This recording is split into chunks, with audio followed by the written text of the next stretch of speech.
Muito bem. Saudações. Meu nome é Samir, eu sou professor aqui do Semiologia Médica. Tenho residência em Medicina Interna, Cirurgia Geral, no Grupo Hospitalar Conceição, mestrado em Ciências Cardiovasculares pela URGS e não sou oftalmologista. Mas se eu não sou oftalmologista, como que eu vou dar uma aula sobre oftalmoscopia? Técnicas e achados clínicos. Estranho, né? Tem nada de estranho. Tem nada de estranho. O que eu falarei é exatamente sobre os aspectos da oftalmoscopia que o clínico deveria, né, poderia, pode dominar. E onde é que. Não estou entendendo. Onde é que a oftalmoscopia vai ser importante para o clínico? Olha, vejam bem. Na pesquisa de sinais de hipertensão intracraniana, doenças sistêmicas, tem uma série de doenças sistêmicas que dão alterações no fundo de olho. A questão do glaucoma agudo, no sentido de fazer o diagnóstico e encaminhar para o especialista, para o oftalmologista, e também na avaliação do risco cardiovascular, uma estimativa do risco cardiovascular. Olha, emergência de um hospital aqui do estado, chega essa menina com 14 anos, com a mãe acompanhando, com muita dor de cabeça, febre alta, faz 3 dias, e ela conta uma história objetiva, assim, uma história focada que a gente faz na emergência, conta que faz um mês que vem se sentindo cansada, tem feito alguns exames, parece que tem um pouco de anemia, e, e vinha apresentando uma febre baixa, mas agora ela tem tido febre alta e uma cefaleia muito marcada. Então, uma cefaleia holocraniana.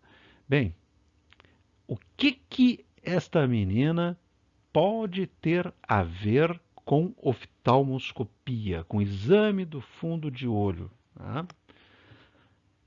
Nada, professor. Tá? Nada, professor. Veremos. Este é um fundo de olho normal, um aspecto normal, para vocês terem uma ideia o que a gente enxerga quando nós utilizamos o sistema, aquele jogo de espelhos, tá? Que nos permite, do oftalmoscópio, que nos permite observar o fundo do olho como ele é, diretamente. Tá? Ou seja, oftalmoscopia direta. Eis aqui o exame de um fundo de olho alterado. Vocês, mesmo sem saber o que é, vocês sabem que está alterado, que está diferente. E aqui algumas lesões estranhas. Além de estar diferente, como no anterior, ele tem algumas lesões. Né?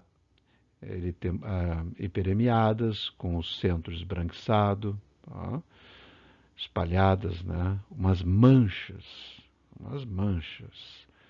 Será que isso tem a ver com. Mas que problema estranho, né? Tudo que eu vou falar vem do livro da Barbara Bates e de algumas atualizações ali do UpToDate, na época que eu fiz os slides, quando eu li isso em 2016. Tá? O olho humano, aqui o olho direito, vocês estão observando então o epicanto, pálpebra superior, pálpebra inferior, a esclera, a córnea e a pupila, por onde nós vamos examinar. A luz vai ultrapassar a córnea, a pupila, o cristalino, o vítreo, e nós estaremos examinando finalmente a retina. Então, o oftalmoscópio vai ser colocado aqui e a gente vai estar olhando aqui. Esse aqui vocês estão vendo o disco óptico. Aqui fica um pouquinho mais nasal no fundo do olho.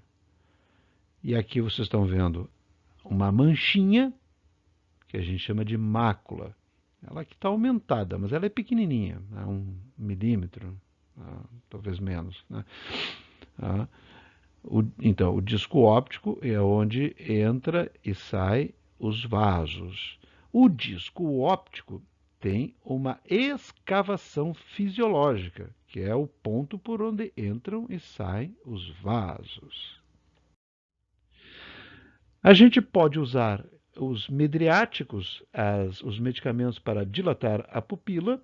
Aqui é um nome comercial midriacil, a 1%, tá?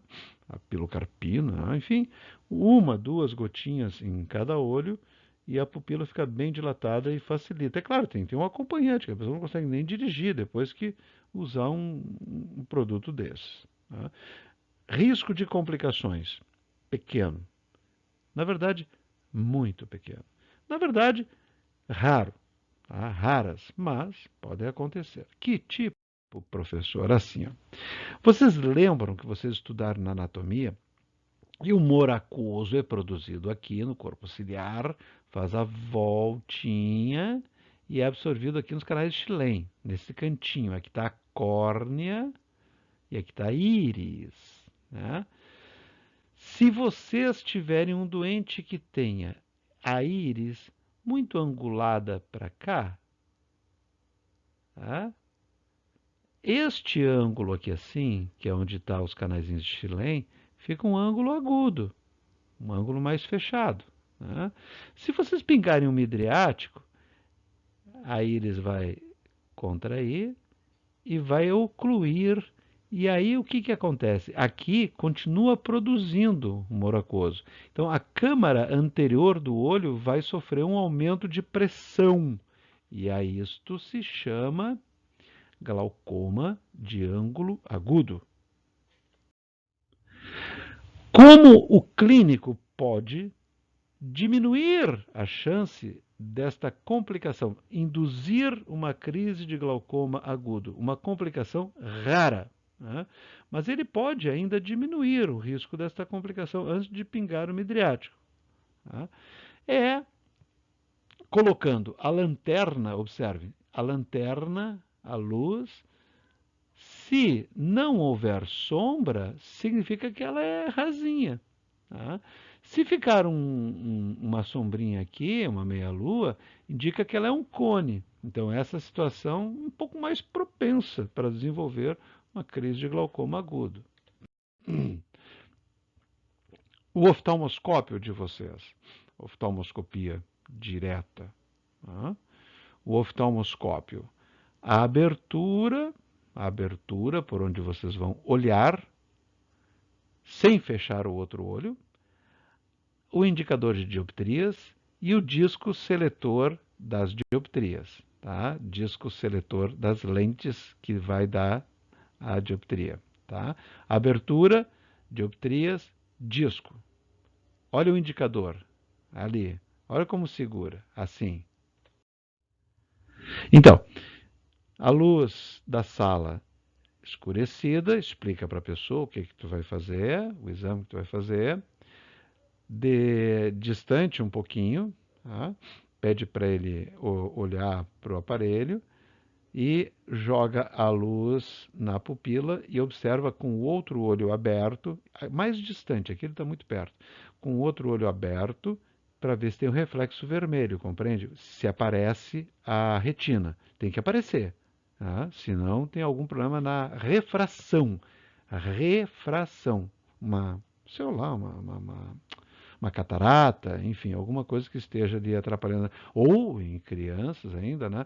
Pode ser, como chama, tem um tumor, um retinoblastoma, né? Até nas fotografias à noite a gente pode suspeitar de um retinoblastoma. Pode ser outras coisas, não vai matar o ser humano porque tu viu a pupila branca. Tem que avaliar, tem que examinar, tá?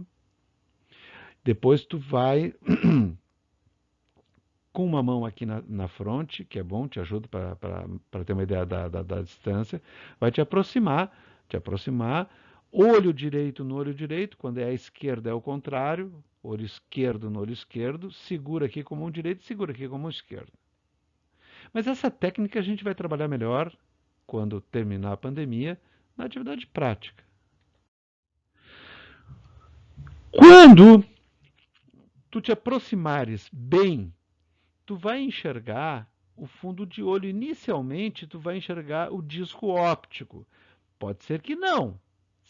A gente entra num ângulo assim de mais ou menos uns 15 graus aqui assim, né? Uns 15 graus, tá? Meio lateral assim, né? E o oftalmoscópio, obviamente, ele tem que estar na vertical, mas inclinado uns 20 graus para a direita, para o teu lado, né? Tá? Para evitar de pechar no nariz da pessoa, né? Mas o que acontece aqui, ó? Aqui vocês enxergam as arteríolas e aí vocês não caíram em cima do disco óptico, mas se vocês seguirem, vocês vão chegar lá no disco óptico. E as arteríolas estão passando por cima das vênulas, né? É óbvio que isto é uma representação. No mundo real, não é assim, azul e vermelho. Tá? Aqui é um vermelho um pouquinho mais rutilante e aqui é um vermelho um pouquinho mais, um vermelho mais um pouquinho vinho. Olho esquerdo. Então agora, ó, olho esquerdo. Entrou, chegou, enxergou a papila, tá? Enxergou o disco óptico. Pega, vai para cima, volta. Vai para baixo, volta. Vai para baixo e temporal, volta. Vai para cima e temporal, volta. E vai indo até chegar horizontalmente na mácula. A sequência que a gente usa para examinar. Importante. Olho esquerdo. Eu estou usando o meu olho esquerdo. Disco óptico, as arteríolas, as vênulas, chegando. A escavação fisiológica está vindo para cá uma manchinha, que é a mácula, que no final do exame, se a gente pede para a pessoa, olha para a luz, enxerga então o reflexo da luz, uma gordurinha aqui na fóvea, no meio da mácula, né, meio amareladinha, né? Tá? Mácula é uma mancha pequena e a fóvea é um buraquinho. Tá? Aqui é que se forma a visão. Isto daqui é que é perigoso, né, no diabético, nas lesões de comprometer. Variações normais do disco óptico. Primeiro, escavação fisiológica. Normalmente ela é central e ela não deve ocupar mais do que a metade do diâmetro do disco óptico, como acontece aqui, menor do que a metade do diâmetro. Mas ela pode ser um pouquinho temporal. Isso aqui é o olho direito, ela pode estar um pouquinho mais temporal, sem problemas. Às vezes, os pacientes têm esses anéis ou crescentes, que é um achado normal. Às vezes, eles têm estas chamas de vela, né? Que são fibras nervosas medulares. Deixa eu só ver o nome direitinho e falar para vocês aqui.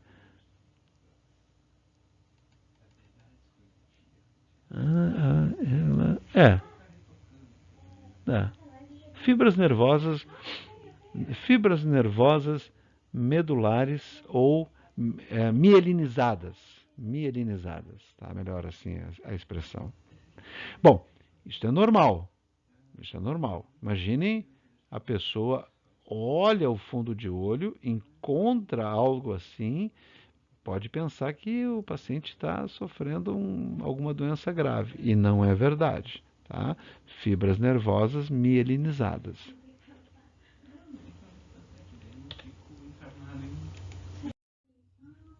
Fundo de olho normal, disco óptico, mácula e os vasos.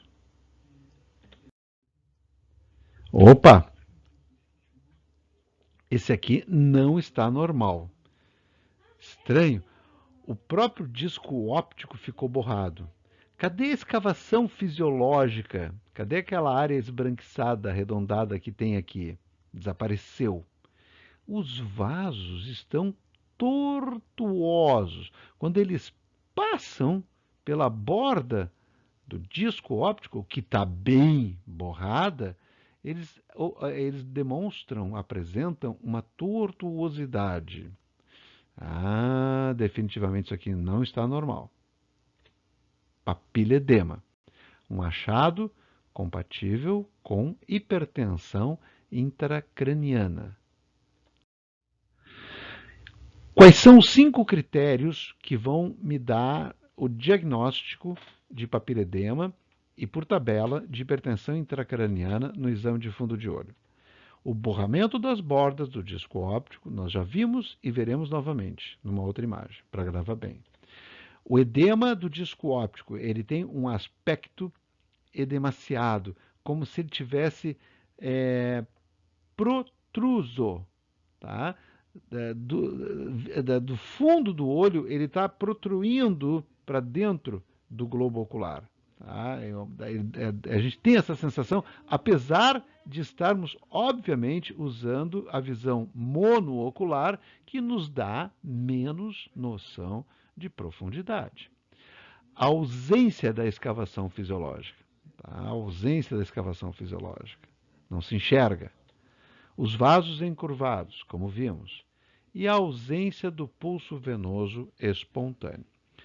Quando a gente examina o fundo de olho de pessoas normais e com calma observa o comportamento das vênulas, algumas vezes, não todas, mas algumas vezes a gente consegue perceber uma pulsação que é mais o brilho da própria vênula que parece pulsar na frequência do pulso,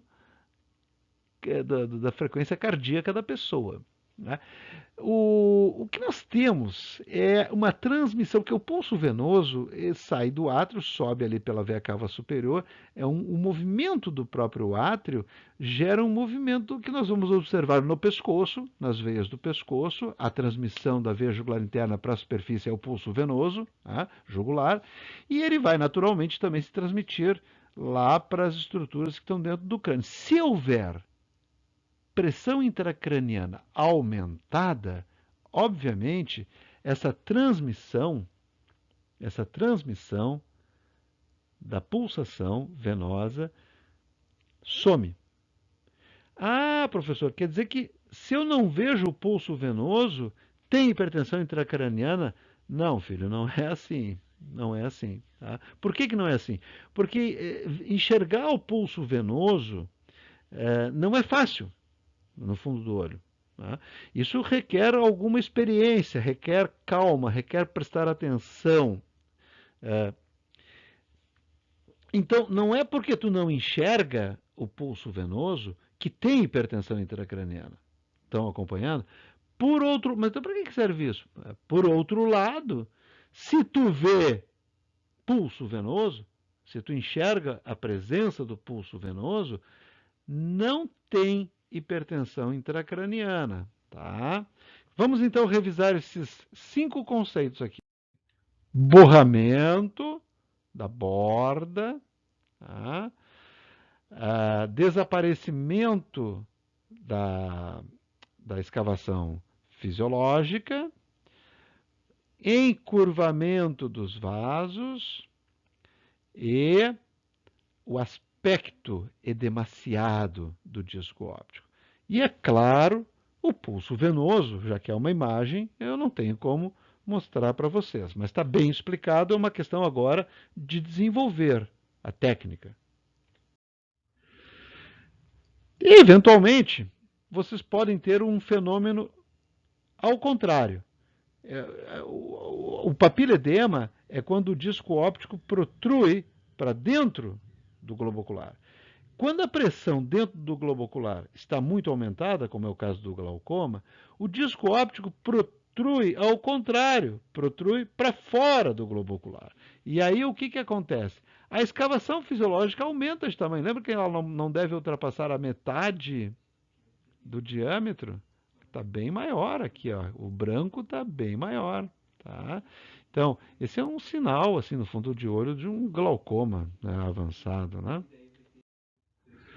Às vezes a pessoa já está cega, já houve uma atrofia do nervo óptico, uma atrofia, né, óptica. Aí o aspecto que a gente vai enxergar, não temos mais aqueles vasos bonitos chegando, saindo, o aspecto é este. Aqui nós vamos começar a entender um pouquinho de alguns aspectos relativos aos vasos. Isso é muito bonito. Quando a gente compreende isso, é tão lindo. Observem as artérias retinentes e os cruzamentos arteriovenosos normais, tá? Então, assim, quando a gente olha uma artéria no fundo de olho, a gente não enxerga a artéria. Nós enxergamos o conteúdo, o sangue arterial no interior daquela artéria, porque a parede da arteríola é transparente, é translúcida. E ela tem um reflexo, é claro. Tem um reflexo da luz do teu aparelho. Se tiver com pilha boa, né, com uma luz forte, uma luz, né, boa, tu vai enxergar o reflexo. Então, quando nós temos os entrecruzamentos, a vênula passa por baixo e a arteríola passa por cima. É importante que vocês entendam isso, porque a partir daqui é que nós vamos compreender as alterações arteriovenosas no fundo de olho. Da doença, né, da hipertensão, tá, da doença aterosclerótica, tudo vai partir desse raciocínio. É simples. Observe, na hipertensão, nós podemos ter alguns estreitamentos focais nas arteríolas e também, notem, na medida em que a parede da arteríola vai espessando, nós não conseguimos observar muito bem esse espessamento, mas a gente pode perceber que a coluna de sangue ficou estreitada. Com o tempo, com o avanço da doença cardiovascular, a parede da arteríola vai ficando mais espessa e a própria coloração daquela coluna de sangue vai mudando. Tá? Vai mudando e vai se tornando um pouco mais como se fosse uma cor de cobre. Tá? São as arteríolas em fio de cobre. Quando vocês têm um espessamento muito marcado, a gente pode ter arteríolas em fio de prata. Elas ficam quase que esbranquiçadas mesmo. Tá? E, além da coloração, nós também vamos observar, olha que bonito isso, ó, nos cruzamentos arteriovenosos, nos entrecruzamentos arteriovenosos. Então, a vênula pode ficar chanfradinha, porque a parede da arteríola espessada é que vai provocar isso. Pode ocorrer também um afinamento aqui assim, né? E pode funcionar quase como se fosse uma junta, ficou uma articulação aqui assim. Tudo isso a gente vai detalhar agora.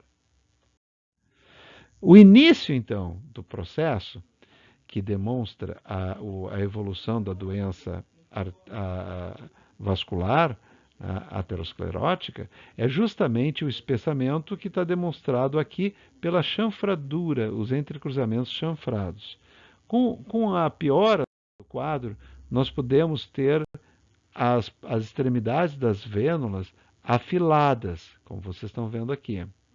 Imagine a espessura da parede dessa arteríola. E também comparem, vejam a proporção da arteríola para a vênula. Tá? Normal é 3:2. 3:2. Aqui nós já temos uma proporção de 3:1.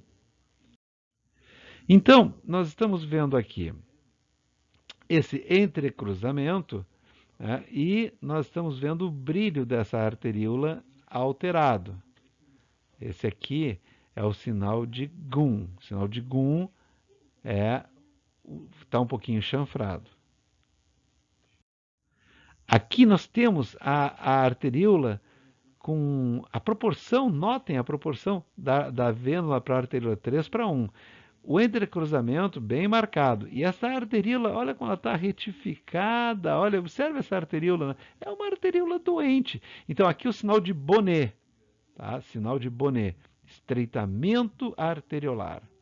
E aqui é o sinal de Salus. Tá? quando parece, a impressão que dá é que a arteríola oferece uma barreira, tanto que às vezes a vênula está engurgitada a montante, né? E a jusante ela segue na sua direção, mas então, e tem todo essa junta, né?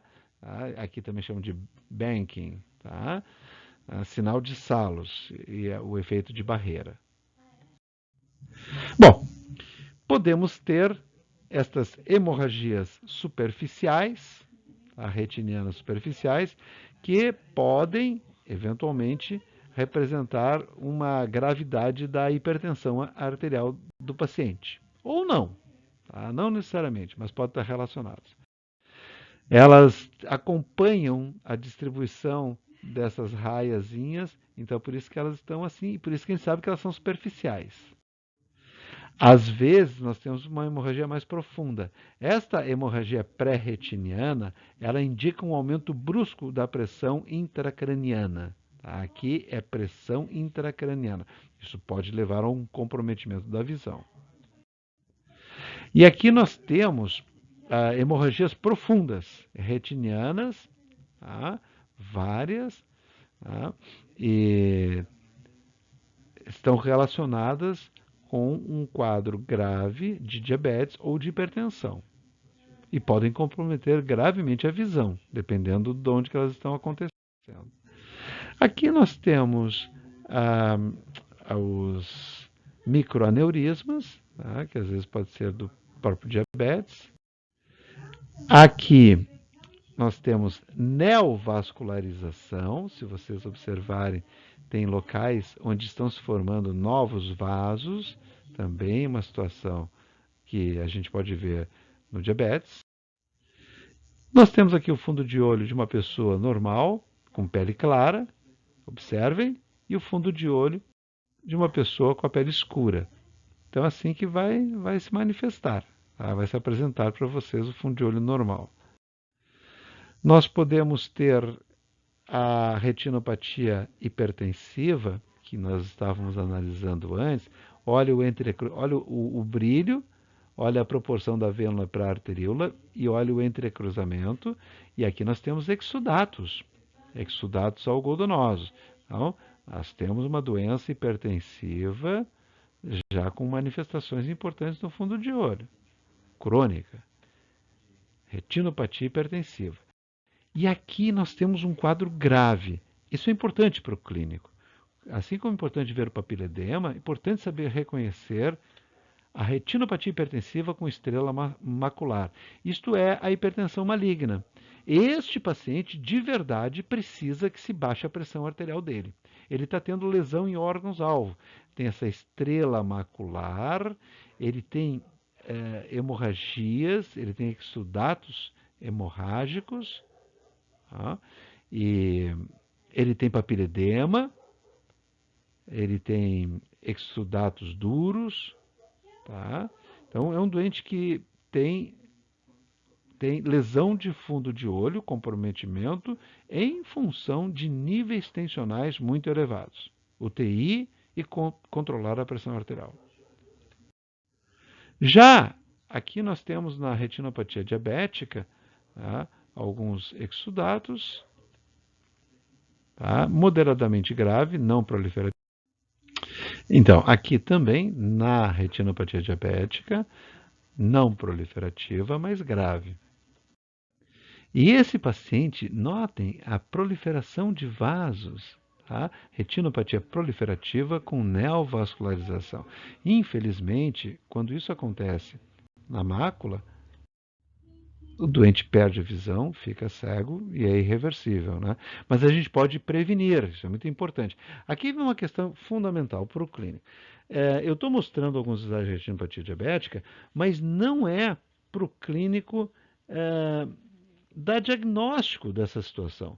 O clínico, quando tem um paciente com diabetes, ele faz o fundo de olho, ele está acompanhando, mas ele vai encaminhar sempre esse paciente para um profissional, para um oftalmologista. Tá? E quando é o diabetes tipo 2, mais importante ainda, porque isso significa que a doença já vem há mais tempo se instalando e possivelmente Perdão, as lesões no fundo do olho já são mais graves. Tá? Então, é bom a gente saber, mas não é uma área em que o clínico vai atuar diretamente. Ele precisa saber porque, eventualmente, os pacientes fazem, inclusive, terapia com laser. Um dia tu vai examinar o fundo de olho, tu vai observar umas coisas muito estranhas que é o efeito do laser ali no fundo do olho. Tá? E é importante ele saber também que é possível prevenir, né? O oftalmologista vai fazer o laser em volta da mácula para evitar que a proliferação avance na direção da fóvea. Aqui nós temos esses exudatos suaves ou exudatos algodonosos, que parecem com manchas de lã de algodão, também relacionados com a hipertensão. Aqui nós temos os exudatos duros, tá? Ou marcados, que também pode estar relacionados com um quadro de hipertensão mais grave. Esse é um slide para mostrar as drusas. As drusas são essas manchas que elas se distribuem aleatoriamente, eventualmente elas se concentram um pouco mais numa certa área do fundo de olho. Elas estão relacionadas com hipertensão, com degeneração macular, hipertensão, degeneração da mácula nos idosos, mas elas também podem ser achados que são, como dizer assim, que não provocam, não estão relacionados com nenhuma doença grave. Drusas. Nós temos aqui, já é importante para o clínico, né? Uma corioretinite, uma lesão por toxoplasmose. Tá? E essa daqui até se parece muito com a queimadura do laser. Tá? Então, essas lesões, elas vão ter que ser encaminhadas para um oftalmologista, mas o fundo de olho pode detectar e ser o motivo, então tu faz o diagnóstico e pode encaminhar o paciente para o tratamento adequado. Da mesma forma que o diabético, né? Encaminhar precocemente para evitar a cegueira. Corioretinite já cicatrizada. Aqui a retina tigroide, que é um achado normal, chama muito a atenção, mas é um achado normal do fundo de olho. Aqui nós temos uma moça, né, com um quadro de dor no membro superior, um quadro de hipertensão, e ela tem esta alteração no fundo de olho, grave, evoluiu, né?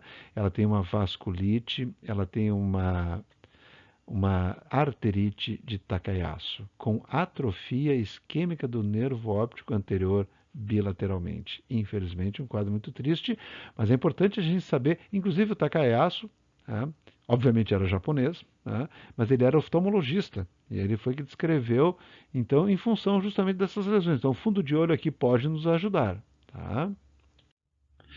Voltando ao caso onde o fundo de olho pode nos ajudar, vejam, cefaleia, 3 dias, forte, holocraniana, febre alta. Isto pode ser uma meningite. Em sendo a suspeita de meningite, nós temos que puncionar, fazer uma punção lombar. Mas um problema que nós temos é se essa paciente tiver com hipertensão intracraniana, especialmente se ela tiver com um abscesso intracerebral, com efeito de massa, enfim, nós podemos provocar uma hérnia de Uncus. É uma complicação grave, pode levar ao óbito. Então, antes de puncionar, a gente deveria fazer um exame de fundo de olho ou um exame de imagem, dependendo do grau de emergência que a gente está trabalhando no quadro. Mas o fundo do olho, neste caso, revela estas manchas. Naquela moça, vinha com um quadro arrastado, 1 mês, que vocês agora examinaram e vocês detectaram. Então agora vem o achado que vai dar a pista para vocês. Um sopro cardíaco, tá? Um sopro no coração. Tá? O baço não está muito aumentado. Talvez na percussão a gente consiga perceber, na palpação não se percebe aumento do baço, mas na percussão, com o sinal da percussão esplênica, sugere que ele esteja discretamente aumentado sem ser palpável ainda. O que será que tem essa mocinha, né?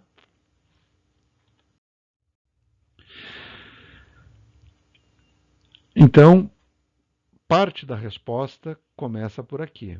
Observem esta área hipodensa comparado com o outro lado, onde nós não temos esta área hipodensa. Então, aquela cefaleia, né, e ela está apresentando aquela febre alta. Puxa vida, isso tudo aqui é uma coisa relacionada muitas vezes com êmbolo, né? Mas uma moça com 14 anos não vai fazer uma embolia, um êmbolo isquêmico, um êmbolo trombótico, né? Não vai fazer uma isquemia por uma embolia trombótica. Não tem fator de risco para isso, não está nem tomando pílula, né? Então, nós temos aqui uma outra doença e que o fundo de olho está nos ajudando, mas a gente precisa saber o que é aquela lesão, porque ela é patognomônica. Poucas coisas são patognomônicas em medicina, mas aquela lesão, aquela mancha, é patognomônica. Tá? Bem, patognomônica do quê? Patognomônica do mancha de Roth,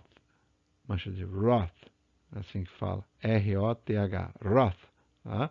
Essas manchas de Roth, aqui é outra doença, em seguida nós vamos trabalhar essa doença. Tá? As manchas de Roth são patognomônicas de endocardite bacteriana. Tá? Tem uma vegetação dentro do coração, que é um órgão obviamente dinâmico, e que está mandando pequenos fragmentos para o fundo de olho, para o cérebro, êmbolos sépticos, para as pernas, para as mãozinhas, para os dedinhos, para as unhas, e aí tem outros sinais que mais tarde vocês vão estudar.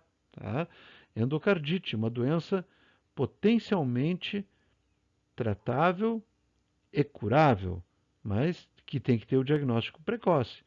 E o quadro clínico e o fundo de olho, que é acessível a vocês em qualquer lugar, posto de saúde, onde vocês estiverem, pode lhes ajudar. Aqui é outra situação de uma doença que precisa de diagnóstico porque ela é potencialmente tratável e curável. Tá? Uma doença que pode dar estas lesões no fundo de olho, pode dar algumas lesões. Tá? Na verdade, este quadro aqui, eu não sei explicar para vocês exatamente que lesões é que dá no fundo de olho, mas eu trago porque essa doença é muito importante para o clínico e o fundo do olho pode nos ajudar no diagnóstico. Tá?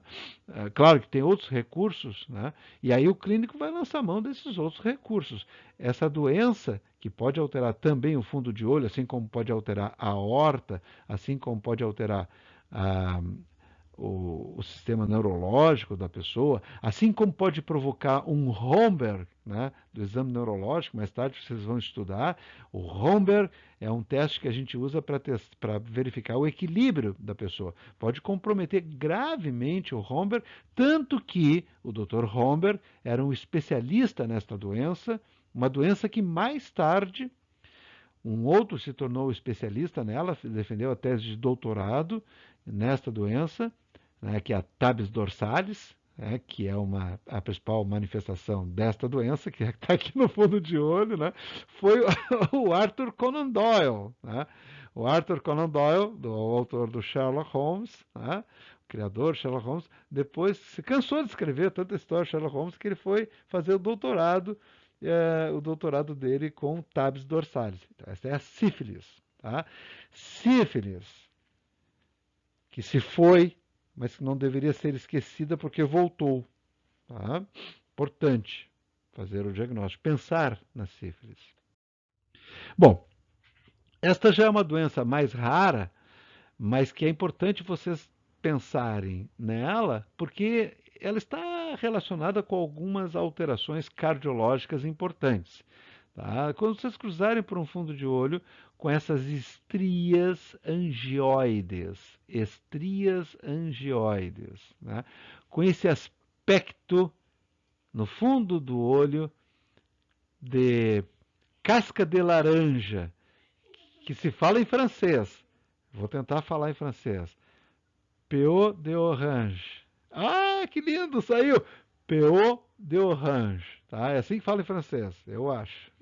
Tá? Então, aqui vocês fazem o diagnóstico, ou pelo menos ajuda vocês a se aproximarem do diagnóstico desta doença estranha. Olha só, tá? Essa doença, que é o pseudoxantoma elasticum. Pseudoxantoma elasticum. Revisando.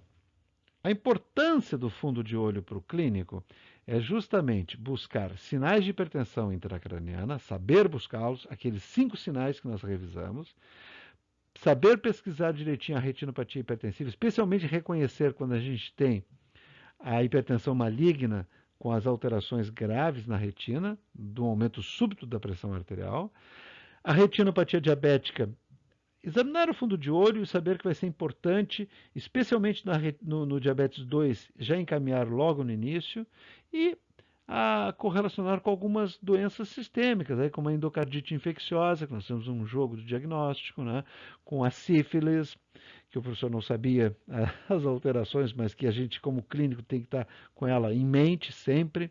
Né?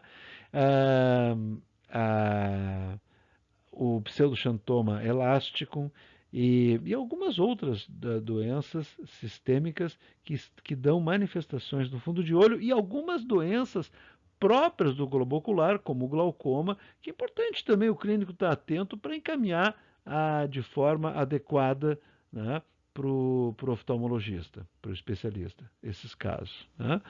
É claro que a endocardite infecciosa não é uma doença do oftalmologista, é uma doença do clínico. Né?